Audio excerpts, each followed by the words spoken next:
Let's make a DIY tabletop fire pit. The materials that I'm using are this white ceramic flower planter from Better Homes and Gardens. I got this at Walmart, along with this Tiki table torch. And from DollarTree, I got these white rocks and these black rocks.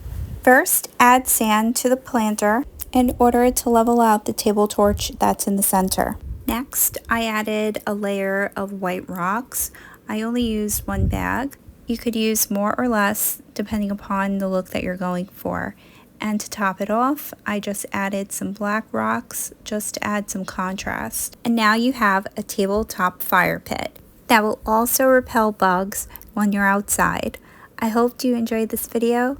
Make sure to like, share, comment, and subscribe. And always remember to shine bright and never let anyone turn off your light. Until next video.